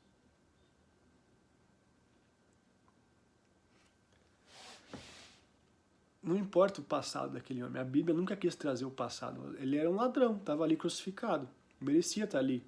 Talvez, ninguém merece, né, uma crucifixão, mas nas leis da época, sim. Algum tempo atrás, no meu próprio evangelho, a mãe dos filhos de Zebedeu, né, fala assim: Senhor, quando estiveres no paraíso, garanta que meus filhos estejam um sentado à sua direita e outro à sua esquerda. E aí Jesus dá um esporro nela e fala: que você está falando, mulher? Por acaso os seus filhos são capazes de beber, passar o que eu vou passar? Aí os filhos todos, né? Não, opa, deixa com a gente, né? Dá sim. E aí Jesus olha bem para eles e fala assim: realmente podereis passar, mas é preciso tomar o cálice, o sofrimento, a dor. O reino dos céus é para poucos. Então São Dimas, naquele discurso dele, ele lembra-te de mim, e Deus olha para ele e fala: ainda hoje estarás comigo. Puta merda. Esse cara foi muito feliz. Ele teve a melhor oração dele foi essa: lembre-te de mim quando estiveres no paraíso. Enfim, cada um tem seu caminho, esse é o meu caminho, essa é um pouco da minha história, um pouquinho da minha história, tentando trazer essa reflexão hoje para vocês. Tenho mais perguntas que eu tenho que responder ainda, eu vou dar um tempinho, vou aproveitar para viver melhor esse dia de hoje. Eu vou conseguir postar esse vídeo só mais pro final da sexta-feira, então eu espero conseguir ajudar vocês aí nas reflexões de Páscoa. Eu não sei qual que é o meu... Esse é o meu caminho, tá? Só eu posso escrever ele. Qual que é o seu, eu não faço ideia. Você quer saber? Se eu puder te recomendar uma coisa, de tudo que eu falei, entra no teu quarto, fecha a porta e reze ao Pai que está nos céus. Valeu, abraço.